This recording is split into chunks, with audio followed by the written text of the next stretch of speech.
You talk about performance without a purpose. What's that? So, like, for instance, let's say you have no races. Let's say you have no classes, no nothing. There's no purpose in your life. You know, people need to have purpose to get up. They need purpose to perform. You need to get to a point in your life where there's nothing on the docket. There's no 5K. There's no I'm going to get into school to be this or that and still perform to the highest level. Because what people don't get is one day that thing's going to come up. And if you're not constantly performing without purpose, you're not going to be ready when the time comes. It's this magical thing, purpose, that we're all looking for.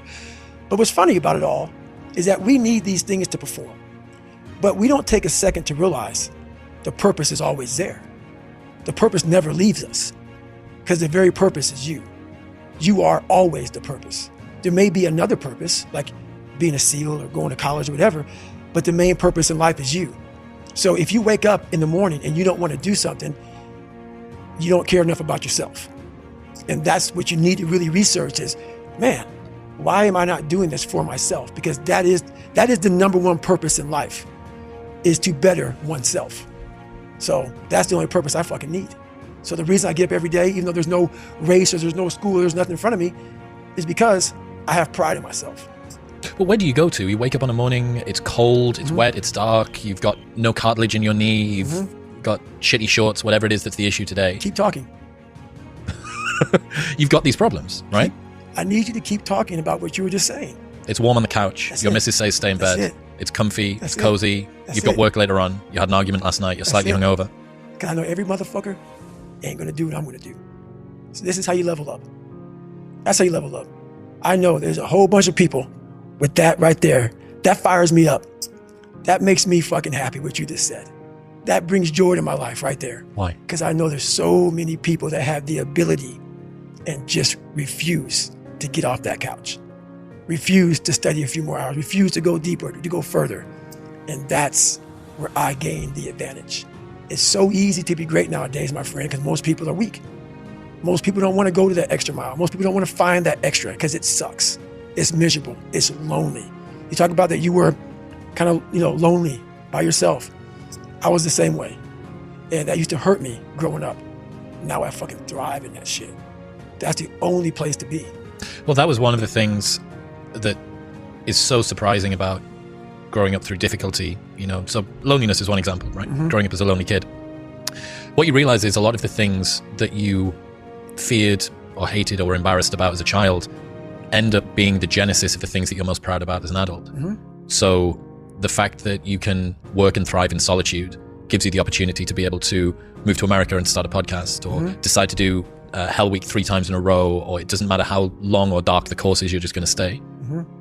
The fact that you were forced to be vigilant and to assess people, to work out what's going on when you became an adult, allows you to detect the vibe and the energy of whoever it is that you're speaking with, and know that this person's someone that I want to hang with and this person's somebody that I don't. Right. All of the things. In fact, I would go as far as to say there's not one thing in my life that I see as a pure advantage that doesn't have a dark side to it that came about at some other point as well. Right. So one of the reasons that I spent so much time as a kid in my bedroom listening to audio tapes, because I didn't have anyone to play with, right? Only child, a little bit sort of unpopular. Right. So I'd be in my bedroom listening to audio tapes, and we go to the library every 2 weeks and we take the tapes back and we get new tapes, and I bring them and listen to them again. Right. But you roll the clock forward 20 years, and what's the 2023 version of an audio tape? It's a podcast. It's a podcast. That's right. A lot of the things that you love and value in yourself in adulthood are the light side of something that you were ashamed, fearful, disgusted by when you were younger. Yeah. I think that comes from overcoming. A lot of people, wonder, how did you become this? How did you become so vulnerable? How are you doing a podcast now when you were this kid? You overcame things. You fought them. And now this is what happens. This is on the other side of overcoming. You become very, very powerful when you overcome yourself. All those things you once cowered from, you were afraid of, when you face them eye to eye every day, you now become a person who has a great podcast.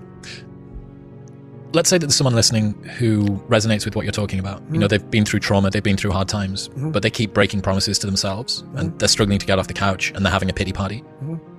How can they stop feeling sorry for themselves? That's a difficult one, because you have to want it. You have to want to be better. And it starts off with, you have to have pride in yourself. You have to have pride in yourself. You have to have, there's something about you, whether it's your last name, whether it's just the smallest thing, you have to be proud of yourself. And if you have no pride in yourself, I can't give it to you. Because you're always going to compromise. You're always going to fold. Always. I'm very proud of myself. That's why when people said, you know where you can do better than Can't Hurt Me. Roger that. We'll fucking see.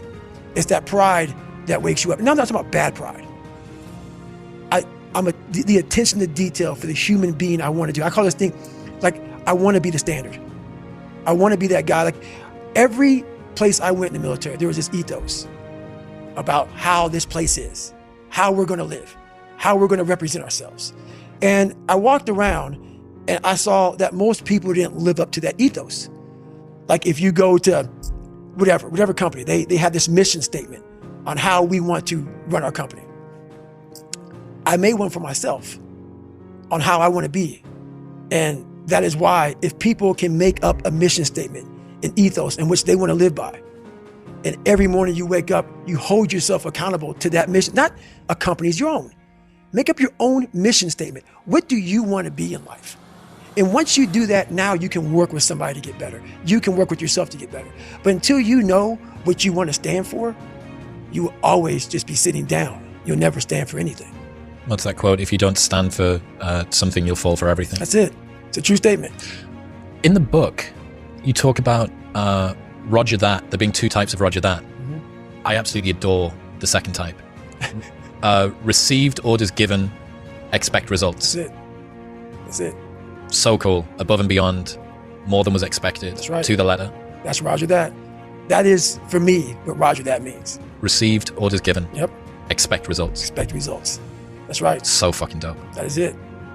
That is it. And when you hear that from somebody who gets it, you know it because you can look in their eyes.